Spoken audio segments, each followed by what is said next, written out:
So my name is Rebecca Strain and I am coordinating the project called Amach Anseo, and Amach Anseo means from here on out, and the idea is that despite what you've done yesterday, you can make a change today.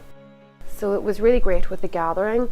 We had a beekeeper, Fergal McGanity, and his wife as well, Sveta, and they talked us through all aspects of setting up beekeeping, the behaviour of bees, how they generate the honey, and then how the honey is then extracted, and then we can use it.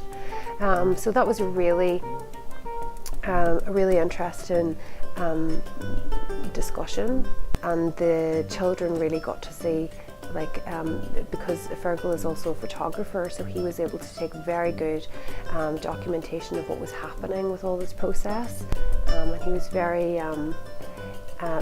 knowledgeable, but knowledgeable through practice. You know, it wasn't just, you know, read off the internet or something. He had been through these experiences and learned from doing it.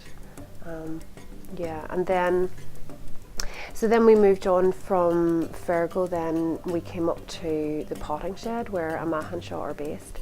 Yeah, William is a really interesting person. He's a chef, and everybody loves somebody who can cook.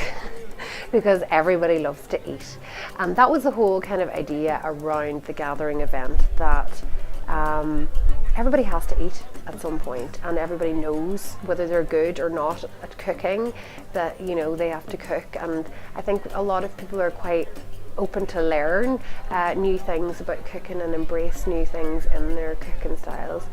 And the fact that he uses seaweed, which is just literally lying on the beach, and we're really lucky to be surrounded by so many beaches here, and he started off with working with bread, you know, one of the most sort of basic foods, global basic foods. Every culture seems to have a type of bread that they make and that they go for, and it was really nice that he got the kids involved, and they were like wrapping the bread around the stick and toasting it on the fire and everything.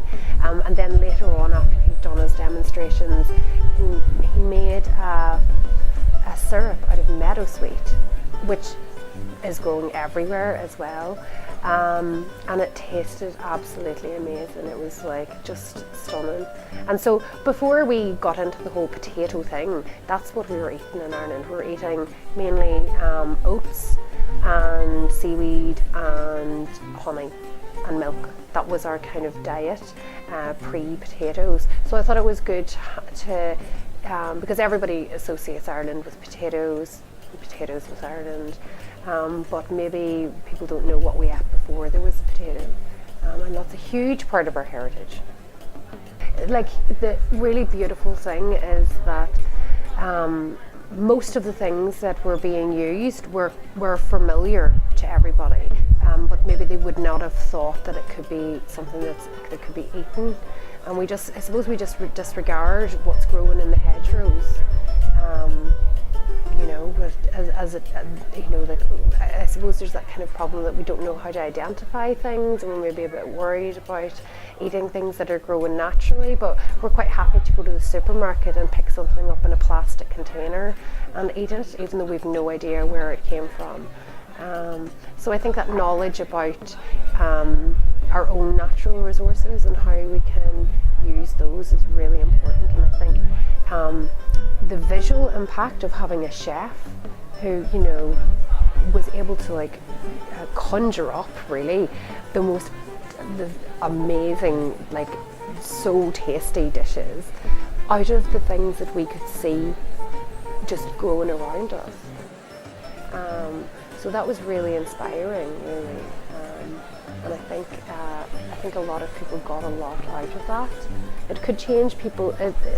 It could change people's attitudes to the resources. I think this event, it was hugely successful in terms of there were so many people here, and there was so much information.